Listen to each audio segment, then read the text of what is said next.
سرکار کی جو بھی ہوگا وہ اچھا ہوگا. جذبہ عشق بتا وقت وہ کیسا ہوگا، جذبہ عشق بتا وقت وہ کیسا ہوگا. سامنے جب میرے سرکار کا روزہ ہوگا، سامنے جب میرے سرکار کا روزہ ہوگا. کالے رنگ کے کالے آنبار امت کے چھو جائے، کالے رنگ کے کالے آنبار امت کے چھو جائے. اسی لیے نبی نے چنی ہے کالی کملی اپنی، اسی لیے نبی نے چنی ہے کالی کملی اپنی. سنا ہے قبر میں تشریف لاتے ہیں رسول اللہ، سنا ہے قبر میں تشریف لاتے ہیں رسول اللہ. اسی باعث گنا کرتا ہوں مرنے کی گھڑی اپنی. اگر خاموش رہوں میں تو یہ سب کچھ ہے، جو کچھ کہا تو تیرا حسن ہو گیا محدود. اس سے پہلے کہ آیت مبارکہ کی مطالعہ پوچھا سکتا ہوں، آئیے ہم سب مل کر بارگاہ رسالت وعلیہ رسالت مع رسول اللہ علیہ وسلم کی ہدیہ درود و آواز بلند پیش کریں. اللهم صل على سيدنا محمد وعلى آل سيدنا ونبينا ومولانا صلاة وسلام عليك يا رسول الله، صلاة وسلام عليك يا نبي الله. اللہ کا لاکھ لاکھ شکر و احسان ہے کہ مولا تعالیٰ نے ہمیں ماہ رمضان کی یہ مبارک عطا فرمائی. ہم سے پہلے اتنے ایسے تھے جو ماہ رمضان کا انتظار کر رہے تھے، لیکن ماہ رمضان سے کسی کا ایک دن پہلے، کسی کا ایک ہفتہ پہلے دنیا سے روان بھی ہوئے. یہ مولا کا لاکھ لاکھ شکر ہے کہ اللہ نے یہ سعادت ہم کو نصیب فرمائی، یہ ماہ پاک ہم کو نصیب فرمایا. یہ سرکار دو عالم سے یہ مہینہ ہم کو ملا ہے تو سرکار کے صدقے میں ملا ہے. رحمان ملا ہے تو سرکار کے صدقے میں ملا ہے. قرآن ملا ہے تو سرکار کے صدقے میں ملا ہے. رمضان ملا ہے تو سرکار کے صدقے میں ملا ہے. تو جو بھی ہم کو ملا ہے وہ حضور پاک علیہ الصلوۃ والسلام کا صدقہ ہے. تو محدثین علماء اکرام فرماتے ہیں کہ رمضان جو کہ حضور کے صدقے میں ملا ہے، اس میں تم کثرت سے حضور پاک علیہ الصلوۃ والسلام پر درود بھیجا، حضور پر درود بھیجا کرو. اور بارہا میرے دل و مرشد کی عادت مبارکہ تھی کہ وہ جب بھی کبھی کوئی تقریر وغیرہ کرتے تو اس میں درود پاک کی فضیلت ضرور بیان کرتا. تو ان کی سنت کو ادا کرتے ہوئے حدیث درود پاک کی فضیلت کی ایک حدیث سنا. بارہا آپ نے سنا ہوگا کہ جو کوئی ایک مرتبہ درود بھیجتا ہے تو اللہ رب العزت 10 نیکیاں اس کو عطا فرماتا ہے اور اس کے 10 گناہ معاف فرما دیتا ہے اور اس کے 10 درجے بلند فرما دیتا ہے. حضرت امام بانی جامعہ رحمہ امام محمد فاروق حدیث پاک کی نئی حدیث کنز الحکمات کی حدیث انوار حکمتی میں آپ نے درج فرمائی ہے. انوار اللہ فاروق علیہ رحمہ اپنی کتاب انوار حکمتی میں کہ حضرت جبریل علیہ السلام سرکار کی بارگاہ میں تشریف لائے اور عرض کیا یا رسول اللہ صلی اللہ علیہ وسلم آپ کو اور آپ کی امت کو مبارک ہو، آپ کو آپ کی امت کو مبارک ہو، اس لیے کہ جو کوئی آپ کا امتی آپ پر ایک مرتبہ درود بھیجتا ہے تو اللہ اس کے 10 نیکیاں عطا فرماتا ہے اور اس کے 10 گناہ معاف فرما دیتا ہے اور اس کے 10 درجے بلند فرما دیتا ہے. یہ تو ہم سب نے ہمیشہ سنی ہے، لیکن اس حدیث پاک کی نئی بات یہ ہے کہ حضرت جبریل علیہ السلام فرماتے ہیں یا رسول اللہ صلی اللہ علیہ وسلم اللہ نے ایک فرشتہ مقرر کر دیا، اللہ نے ایک فرشتہ مقرر کر دیا ہے کہ وہ فرشتہ کا کام یہ ہے کہ بندہ جس انداز میں آپ پر درود بھیجتا ہے وہ بھی اسی طرح اس بندے پر درود بھیجتا ہے. بندہ جس انداز میں حضور پاک علیہ السلام پر درود بھیجتا ہے تو وہ فرشتہ بھی اسی انداز میں اس پر درود بھیجتا ہے، انہی الفاظ کے ساتھ اس پر درود بھیجتا ہے. تو یہ فضیلت درود بھیجنے والے کو اللہ رب العزت سے مقرر فرماتی ہے کہ جس انداز میں بندہ حضور پر درود بھیجتا ہے تو اسی انداز میں فرشتہ درود بھیجتا ہے. اس کے بعد بانی جامعہ علیہ رحمہ ایک حدیث پاک ایک واقعہ حدیث پاک کا واقعہ نقل فرماتے ہیں حضرت زید ابن ثابت رضی اللہ تعالیٰ، آپ فرماتے ہیں کہ یہ واقعہ بھی بارہا آپ نے درود کی فضیلت میں سنا ہوگا کہ حضرت زید ابن ثابت فرماتے ہیں کہ ہم ایک مرتبہ صبح کے وقت سرکار دو عالم صلی اللہ علیہ وسلم کے ساتھ باہر نکلے، مدینے کے باہر نکلے تو مدینے کے ایک چوراہے پر دیکھا کہ ایک شخص اونٹ لے کر، ایک عربی اونٹ لے کر آ رہا ہے، وہ جب ہمارے قریب آیا تو اس نے حضور پاک علیہ الصلوۃ والسلام پر سلام پوچھا، السلام علیک ایھا النبی ورحمۃ اللہ وبرکاتہ۔ اس انداز میں اس نے حضور پاک علیہ الصلوۃ والسلام کو سلام کیا۔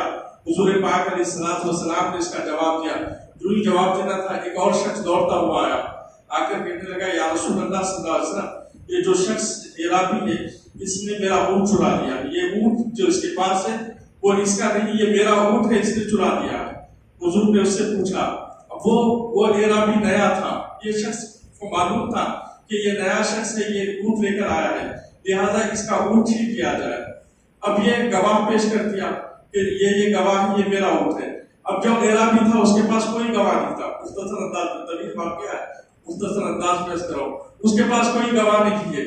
تو سرکار دو عالم صلی اللہ علیہ وسلم نے جب گواہ طلب کیا، اس نے آسمان کی طرف اٹھا کر دیکھا تو کیا دیکھتے ہیں کہ اونٹ خود حضور کی بارگاہ میں حاضر ہوتا ہے اور عرض کرتا ہے یا رسول اللہ، میں اس کا نہیں، یہی عرابی کا اونٹ، یہ جھوٹا ہے، اس نے جھوٹی گواہی دی ہے۔ تو سرکار دو عالم صلی اللہ علیہ وسلم نے کہا میری نظر سے، میرے سامنے سے ہٹ جائے، چلا جا۔ تو وہ چلا گیا۔ پھر سرکار نے اس سے پوچھا کہ تم جب آ رہے تھے تو میں نے دیکھا تمہارے لب ہل رہے تھے، تم کیا کر رہے تھے؟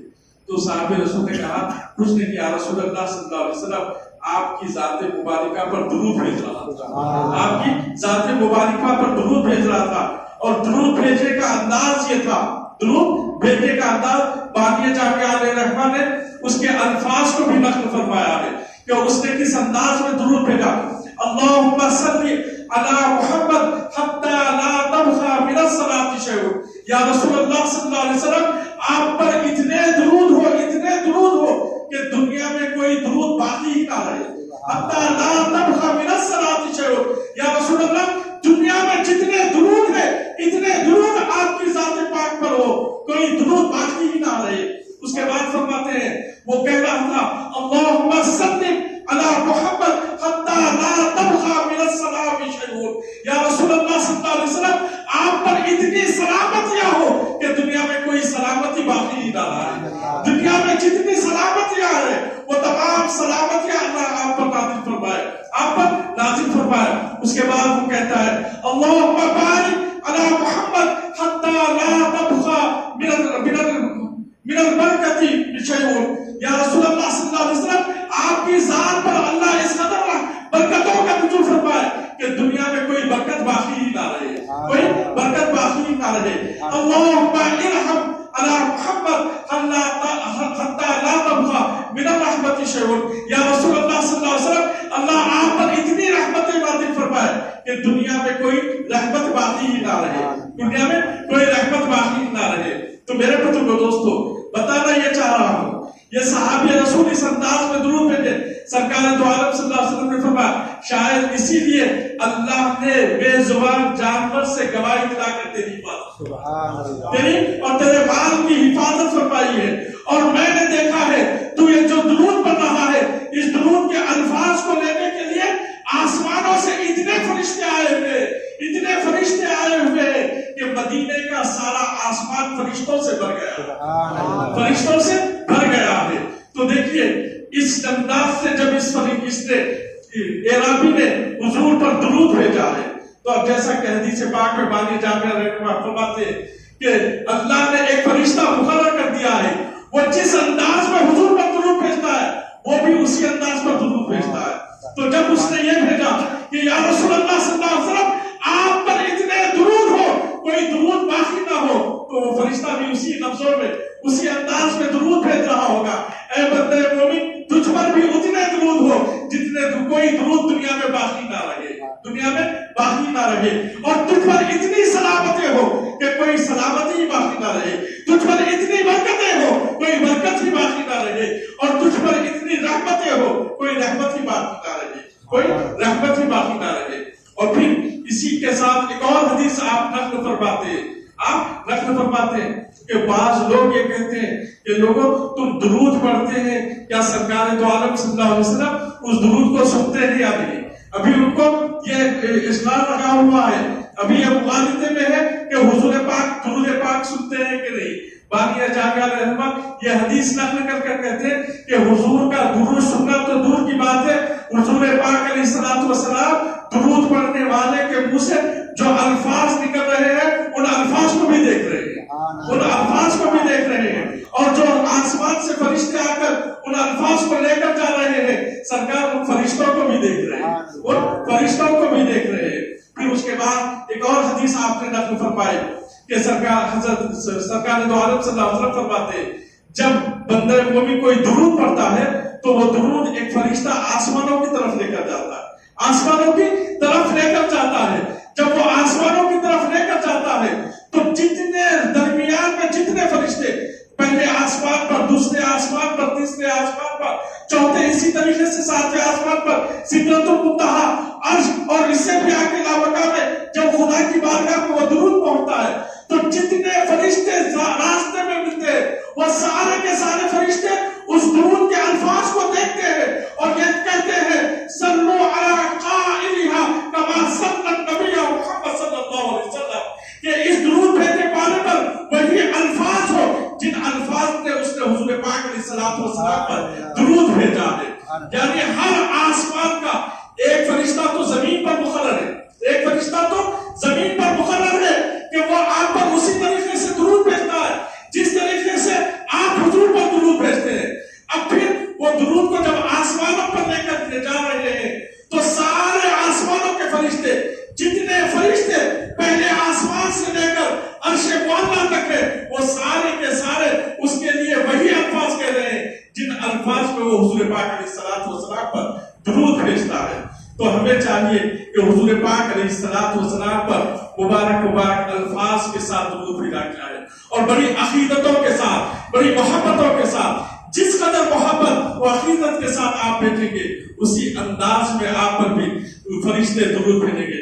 لہذا پھر ایک مرتبہ بابا دبلت درود پاک پڑھیں، اللہم صلی علی سیدنا محمد وعلی آل سیدنا و نبینا و مولانا محمد کما تحب اللہ صلی علیہ صلاۃ و سلام علیک یا رسول اللہ، صلاۃ و سلام علیک یا نبی اللہ۔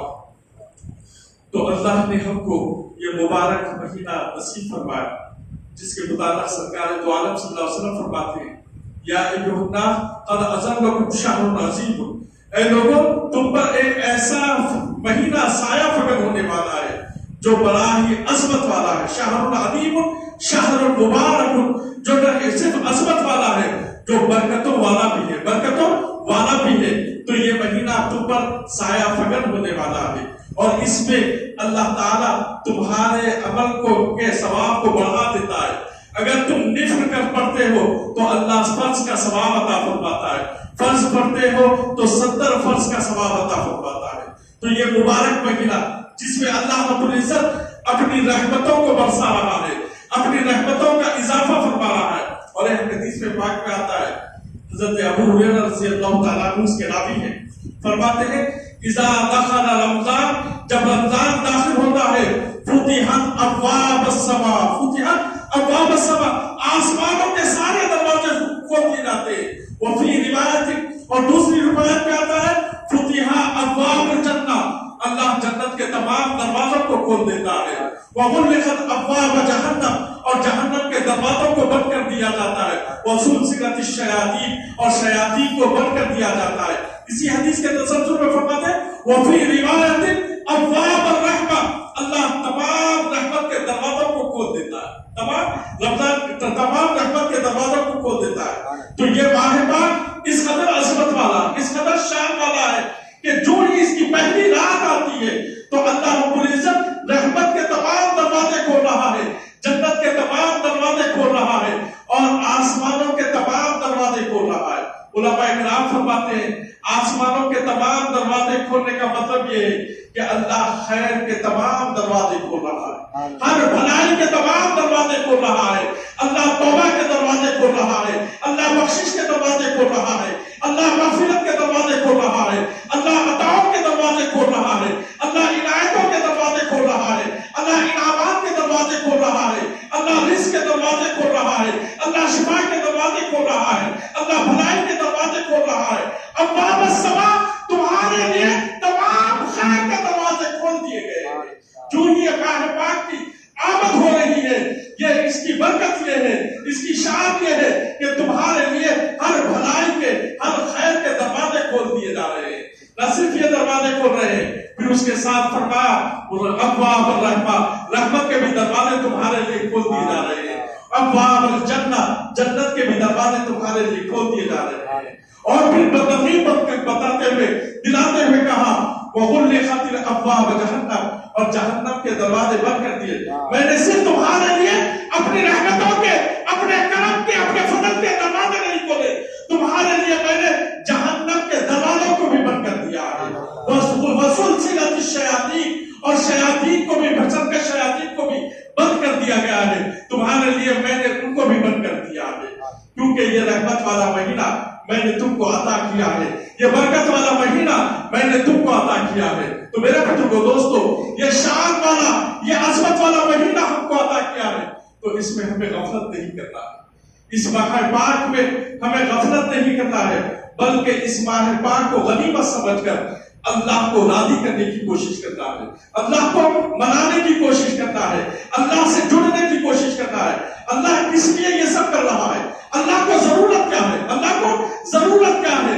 لیکن اللہ اپنے بندوں پر بڑا کریم ہے، بڑا شفقت کرنے والا ہے، بڑا کرم فرمانے والا ہے، تو وہ ایسے مواقع عطا فرماتا ہے کہ یہ جو بندہ دور بھاگ رہا ہے وہ مجھ سے جڑ جائے، جو دنیا کی طرف جا رہا ہے وہ دنیا کو چھوڑ کر لالچ میں آ کر میری قریب ہو جائے، میری رحمتوں کو دیکھ کر، میری عنایتوں کو دیکھ کر، میری عطاؤں کو دیکھ کر، میری نعمتوں کو دیکھ کر، میری شفقتوں کو دیکھ کر بندہ میرے قریب ہو جائے۔ اسی لیے اللہ رب العزت یہ موقع ہم کو عنایت فرما رہا ہے، تو اس میں غفلت کیے بغیر ہمیں اللہ رب العزت کو راضی کرنے کی کوشش کرنی ہے، کیونکہ جب اللہ اس قدر کرم فرما رہا ہے، اس قدر رحمتوں کا نزول فرما رہا ہے، اس قدر اہتمام فرما رہا ہے، تو اللہ جانے جو بندہ اس کے قریب ہونے کی کوشش کرتا ہے اس پر اس کی کیسے انعامات ہو سکتے ہیں، ہم اس کا اندازہ نہیں لگا سکتے۔ یہ تو صرف آفر مل رہا ہے، جب آفر کے لیے آپ جاتے ہیں، آپ کسی بھی دکان میں جائیے، جب وہ کہتے ہیں کہ یہ آفر ہے، لیکن جب آپ ہمارے پاس آئیں گے تو ہم اور بھی آپ کو بتائیں گے، ہم اور بھی کیا کیا آفر، کیونکہ وہ ہم کھولنا نہیں چاہتے، وہ بولنا نہیں چاہتے۔ جب آؤ گے تو ہم یہ آفر آپ کو بتا دیں گے، ہم یہ آپ کو اور بھی کیا کیا ہم دینے والے ہیں وہ آپ کو پیش کریں گے۔ تو اب ذرا اندازہ لگا لیجئے کہ اللہ رب العزت جب آفر کرتے بتا رہا ہے، ہم اپنے ہر کرم کے، ہر بھلائی کے دروازے تمہارے لیے کھول دیے، رحمتوں کے تمام دروازے کھول دیے، تو آؤ ہماری رحمتوں کو لوٹنے کے لیے، آؤ ہمارے کرم کو لوٹنے کے لیے، آؤ ہمارے فضل کو لوٹنے کے لیے، ایک آؤ تو صحیح، ہم کیسی تم پر انعامات کی بارش کرنے والے ہیں، تم اندازہ نہیں لگا سکتے۔ اور اس حوالے سے حضرت پیر و مرشد کی بات یاد آ رہی ہے کہ رمضان کے مطابق فرمایا کرتے تھے کہ جو کوئی حدیث پاک ہے کہ سرکار دو عالم صلی اللہ علیہ وسلم فرماتے جو ماہ رمضان کے آنے کی خوشی مناتا ہے، ماہ رمضان کے آنے کی خوشی مناتا ہے، اللہ اس پر جنت کو واجب فرما دیتا ہے، اللہ اس پر جنت کو واجب فرما دیتا ہے۔ ابھی آپ نے کوئی عمل نہیں کیا، ابھی ماہ رمضان آنا نہیں ہے بلکہ آنے والا ہے، اس کی خوشی منا رہے ہیں، تو اللہ رب العزت جنت کو آپ پر واجب فرما رہا ہے، جنت کو آپ پر واجب فرما رہا ہے، اور پھر اس کا کرم، اس کے عنایات، اس کے انعامات اس میں اتنے ہونے والے ہیں، ہم اس بات سے اندازہ لگا سکتے ہیں کہ نزہۃ المجالس میں عبدالرحمن صفوری فرماتے ہیں کہ ایک مجوسی تھا، آتش پرست تھا، آگ کو پوجنے والا تھا، جب ماہ رمضان آیا تو وہ اپنے بچے کے ساتھ باہر نکلا، اپنے بیٹے کے ساتھ باہر نکلا، اور راستے سے جا رہا ہے، بچہ اپنے جیب میں ہاتھ ڈالتا ہے، کچھ کھانے کی چیز نکالتا ہے اور وہ کھاتا ہے۔ جب وہ مجوسی دیکھتا ہے کہ اس کا بیٹا کھا رہا ہے تو وہ فوری اپنے بیٹے کو تماچا لگاتا ہے، اپنے بیٹے کو تماچا لگاتا ہے. بیٹا حیران ہے، جو باپ ہمیشہ اس پر شفقتیں کیا کرتا تھا، اسے محبت کیا کرتا تھا، اور جب کوئی چیز کھاتے ہوئے دیکھتا وہ مسکراتا تھا اور خوش ہوتا تھا. آج میں کھا رہا ہوں تو وہ مسکرانے کے بجائے، خوش ہونے کے بجائے مجھے مار رہا ہے. حیران و پریشان ہے، کہتے ہیں ابا جان کیا بات ہو گئی کہ آپ مجھے مار رہے ہیں؟ میرے کھانے پر آپ خوش ہوا کرتے تھے، آج مار کیوں رہے ہیں؟ تو کہا بیٹے تو جانتا نہیں یہ رمضان کا مہینہ ہے، اس میں مسلمان کھاتے پیتے نہیں ہے، اور تو کھلے عام بازار میں کھا رہا ہے، اسی لیے میں نے تجھے مارا ہے، اسی لیے میں نے تجھے مارا ہے. بات ختم ہو گئی، بات ختم ہو گئی. اس نے اپنے بیٹے کو سمجھا دیا اور بیٹے کو تماشا مار دیا. لیکن جب اس کا انتقال ہوا، کسی نے اسے خواب میں دیکھا تو کیا دیکھ رہا ہے کہ مجوسی ہے، مجوسی ہے، آگ کا پرستش، آگ کی پوجا کرنے والا ہے، آگ کو مارنے والا ہے. لیکن خواب میں دیکھنے والے نے دیکھا یہ جنت کے باغات میں ٹہل رہا ہے، جنت کے باغات میں ٹہل رہا ہے. حیران و پریشان ہے کہ یہ تو کافر ہے، یہ تو مشرک ہے، یہ تو مجوسی ہے، یہ تو آگ کو پوجنے والا ہے، اور جنت کے باغات میں عیش کر رہا ہے، جنت کے باغات میں ٹہل رہا ہے. پوچھا کیا بات ہے تیرا، تو کافر تھا، تو مشرک تھا، تو آگ کو پوجنے والا تھا، جنت میں کیسے پہنچ گیا؟ اس نے کہا ہاں میں آگ کو پوجنے والا تھا، ہاں میں مشرک تھا، ہاں میں کافر تھا، لیکن میں نے ایک کام کیا تھا کہ ماہ رمضان میں اپنے بچے کو ایک تماچا لگا کر یہ کہا تھا یہ مسلمانوں کا رمضان کا مہینہ ہے، اس میں باہر کھاتے پیتے نہیں ہے. تو یہ ادا اللہ کو اتنی پسند آئی، یہ ادا اللہ کو اتنی پسند آئی کہ اللہ نے مجھے موت کے وقت ایمان کی دولت عطا فرمائی، ایمان نصیب فرمایا، اور ایمان کے ساتھ ساتھ جنت میں اعلیٰ مقام عطا فرمایا. جنت میں تکبیر، اللہ اکبر، نعرہ رسالت، یا رسول اللہ. تو دیکھیے چھوٹا سا عمل ہے، چھوٹا سا عمل ہے، اور وہ بھی کس کا ہے؟ مجوسی کا ہے، کسی مومن کا نہیں، کسی مسلمان کا نہیں ہے، کسی متقی کا، کسی عابد کا، کسی زاہد کا، کسی ولی کا نہیں، بلکہ ایک کافر کا عمل ہے، ایک مجوسی کا عمل ہے، ایک مشرک کا عمل ہے.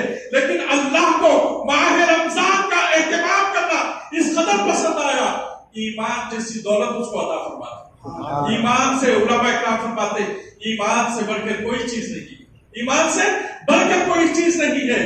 تو جب اللہ رمضان کے اہتمام پر مجوسی سے خوش ہو کر ایمان جیسی دولت عطا فرما رہا ہے اور جنت جیسی نعمت عطا فرما رہا ہے، مجوسی کو عطا فرما رہا ہے. جو مسلمان اس ماہ پاک کا اہتمام کرتے ہیں، جو مسلمان اس ماہ پاک کی تعظیم کرتے ہیں، اس ماہ پاک کی توفیق کرتے ہیں، جو لوگ اس ماہ پاک میں اپنے آپ کو اللہ کی رضا کے لیے وقف کر دیتے ہیں، اپنے آپ کو اللہ کی خوشنودی کے لیے وقف کر دیتے ہیں، اپنے آپ کو عبادتوں کی طرف راغب کر دیتے ہیں، اپنے آپ کو اللہ کو راضی کرنے کی طرف راغب کر دیتے ہیں، تو اللہ ان پر کیا کیا انعامات عطا فرماتا ہوگا خود اندازہ لگا دے. اس بات سے سمجھ میں آ رہا ہے کیونکہ کافر کو جب ایمان جیسی نعمت عطا فرما رہا، ایمان، اور یہ ایمان بہت بڑی بھی چیز ہے. ایک مرتبہ درود پاک پڑھیں، اللهم صل علی سیدنا محمد وعلی آل سیدنا و نبینا مولانا محمد وبارک وسلم. اس ماہ پر ایمان جیسی دولت اس کو مل رہی ہے، تو اس میں علماء کرام فرماتے ہیں اس ماہ پاک کی تعظیم کی وجہ سے ایمان کی دولت مل رہی ہے. تو لوگوں اس ماہ پاک کی ہمیشہ تعظیم و توفیق کرتے رہو تاکہ تمہارا وقت آخر بھی ایمان کے ساتھ ہو، تمہارا وقت آخر بھی ایمان کے ساتھ ہو. بندہ زندگی بھر اعمال کرتے رہتا ہے، لیکن بعض وقت ایسا ہوتا ہے وہی بندہ جب دنیا سے جاتا ہے تو بے ایمان ہو کر پڑتا ہے، بے ایمان ہو کر پڑتا ہے. اسی لیے ہم نے بزرگوں کو دیکھا ہے جب بھی دعا کرتے تو یہ دعا کرتے اللہ ہمارے ایمان کو سلامت رکھ، اور ہم جب دنیا سے جائیں تو ایمان کی سلامتی کے ساتھ جائیں، ایمان کی سلامتی کے ساتھ جائیں. تو جو لوگ اس ماہ پاک کا اہتمام کرتے ہیں یقیناً اللہ ان کے ایمان کی سلامتی فرماتا ہے. جب ایک خوشی کو ایمان دے رہا ہے تو یقیناً جو مومن اس ماہ پاک کی تعظیم کرے گا تو میرا ایمان ہے، میرا ایمان ہے، اللہ اس کو ایمان کی بہت عطا فرمائے گا. کیونکہ ایمان اپنے ساتھ لے جانا ضروری ہے. حضرت بایزید بستامی علیہ رحمہ اس قدر پائے کے بزرگ ہیں، حضور غوث پاک رضی اللہ تعالیٰ عنہ کو کے پیروں میں آتے ہیں اور بڑے تصوف کے بڑے بزرگوں میں آپ کا شمار ہوتا ہے. آپ کی شان کا حال یہ ہے, آپ کی عظمتوں کا حال یہ ہے کہ آپ فرماتے ہیں میں ایک مرتبہ اللہ کا دیدار کرنے کے لیے عرش کی طرف چلا گیا, عرش کی طرف پرواز کرتے ہوئے عرش پر پہنچا. جب عرش پر پہنچا, عرش کے فرشتوں نے پوچھا اے بایزید یہاں کیسے آ گئے, یہاں کیسے آ گئے؟ تو میں نے کہا میں اس لیے آیا ہوں الرحمن علی العرش استوى, رحمان اللہ رب العزت عرش پر اپنی شان کے مطابق جلوہ فرما ہے. میں رحمان کے دیدار کے لیے آیا ہوں, اللہ کے دیدار کے لیے آیا ہوں. تو فرشتوں نے کہا اے بایزید آپ سے یہ کہا گیا ہے الرحمن علی العرش استوى, اللہ عرش پر اپنی شان کے مطابق جلوہ فرما ہے, اور ہم سے یہ کہا گیا ہے کہ اللہ بایزید کے دل میں رہتا ہے.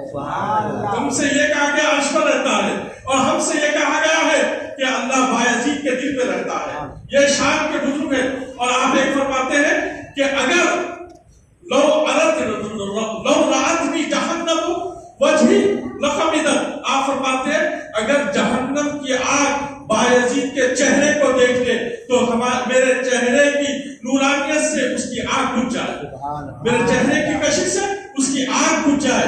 یہ شان والے بزرگ یہ فرماتے ہیں. ان سے جب پوچھا گیا کہ بڑھیا نے احمقانہ سوال کیا, اگر کوئی ہم سے ایسا سوال کرتا تو ہم جذبات میں آ جاتے, غصے میں آ جاتے, لیکن قربان جائے حضور بایزید بستامی کے کہ آپ سے بڑھیا نے سوال کیا کہ حضرت یہ آپ کی جو داڑھی ہے یہ بہتر ہے یا پھر میرے گائے کی دم بہتر ہے, میرے گائے کی دم بہتر ہے. کیسا احمقانہ سوال ہے.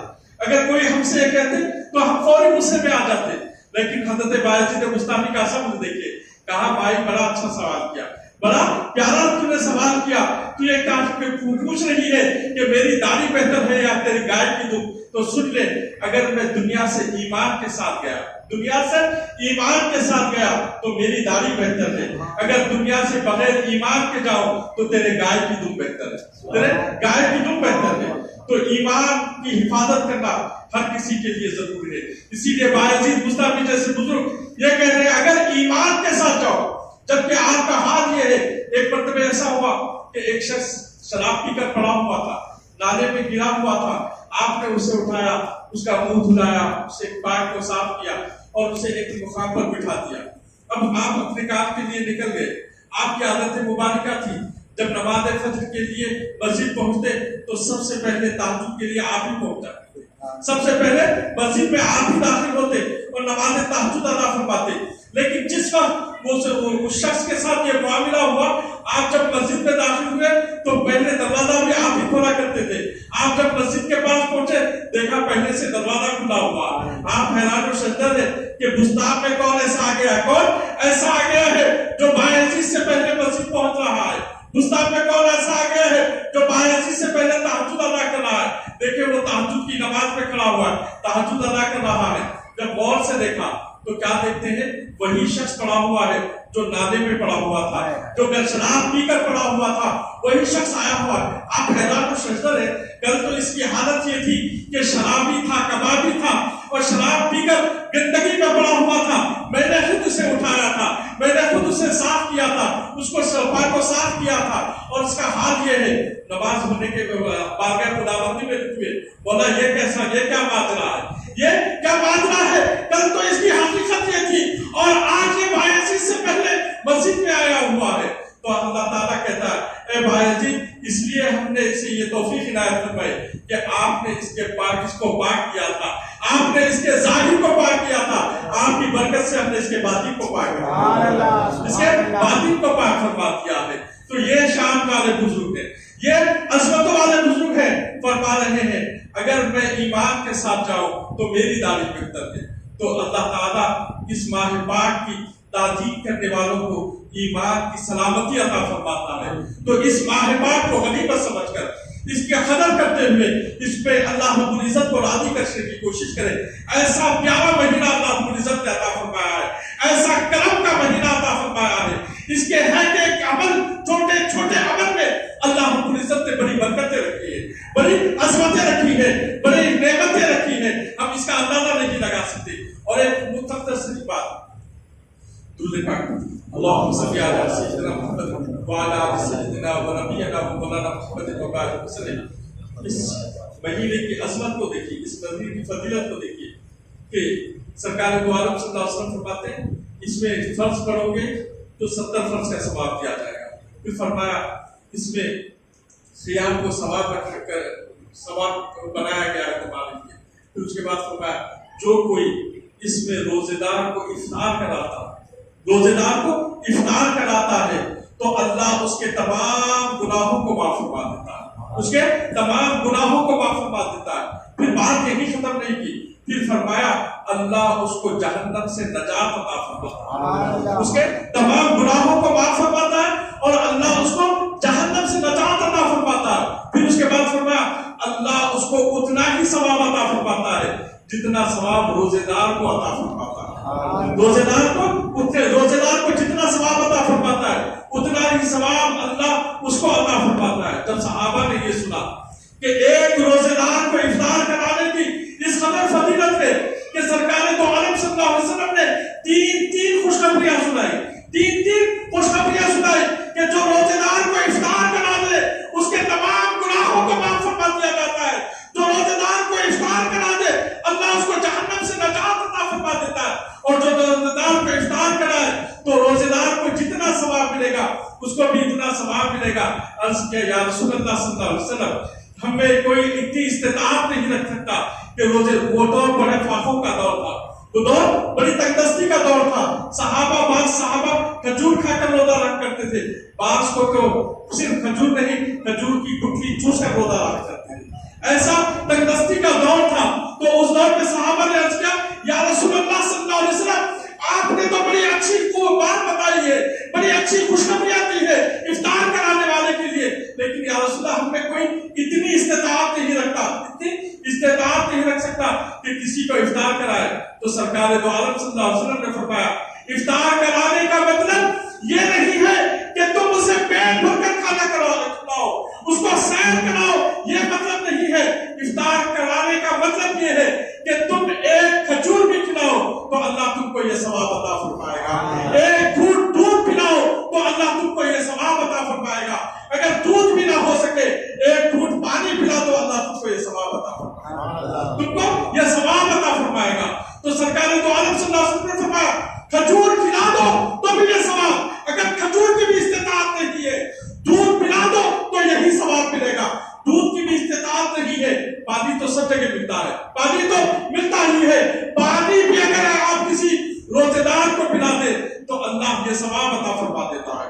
اور ثواب کیا ہے کہ آپ کے تمام گناہ معاف ہو رہے ہیں، تمام گناہ معاف ہو رہے ہیں اور جہنم سے نجات مل رہی ہے اور اتنا ہی ثواب مل رہا ہے۔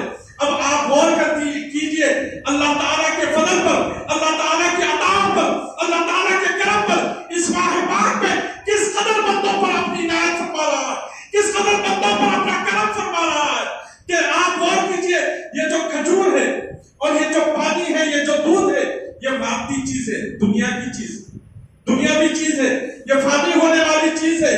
تو فرمایا گیا یہ دنیاوی چیز بھی اگر کسی روزے دار کو کھلا دے تو تمہاری مغفرت بھی ہو رہی ہے، تمہیں جہنم سے نجات بھی دلائی جا رہی ہے اور تمہیں اتنا ثواب کیا جا رہا ہے۔ یہ دنیاوی چیز اور دنیاوی مختصر سی چیز پر اللہ کا اتنا کرم ہو رہا ہے تو اللہ کی تسبیح، اللہ کا کلام، اللہ کے نام، اللہ کا ذکر جو اس قدر بلند ہے کہ ایک پلے میں ساری کائنات کو رکھ دیا جائے اور ایک پلے میں اللہ کے نام کو رکھ دیا جائے تو اللہ کا نام بھاری ہو جاتا ہے، تو اس پر اللہ کا کتنا کرم ہوتا ہوگا۔ جب کوئی لا الہ الا اللہ پڑھتا ہوگا تو اللہ کس قدر اس پر اپنی عنایتوں کی بارش فرماتا ہوگا۔ ایک گھونٹ ایک پانی کا، میں آپ کو بتانا یہ چاہ رہا ہوں کہ مادی چیز پر اللہ اس قدر کرم فرما رہا ہے اور یہ کسی کے کوئی مشکل بات نہیں ہے، کوئی مشکل بات نہیں ہے، کوئی بڑا عمل نہیں ہے، اس پر بھی اللہ اس قدر بندے پر اپنی عنایتیں فرما رہا ہے، اپنا کرم فرما رہا ہے، اس کی بخشش بھی فرما رہا ہے، جہنم سے نجات بھی عطا فرما رہا ہے اور ثواب کے ثواب عطا فرما رہا ہے۔ تو اللہ کا جو ذکر کرتے ہیں سبحان اللہ، جو چھوٹا سا جملہ ہے، لیکن کہہ دیتے ہیں تو یہ جملہ اس قدر شان والا ہے، اس قدر عظمت والا ہے کہ یہ کبھی فنا ہونے والا نہیں۔ حضرت سلیمان علیہ السلام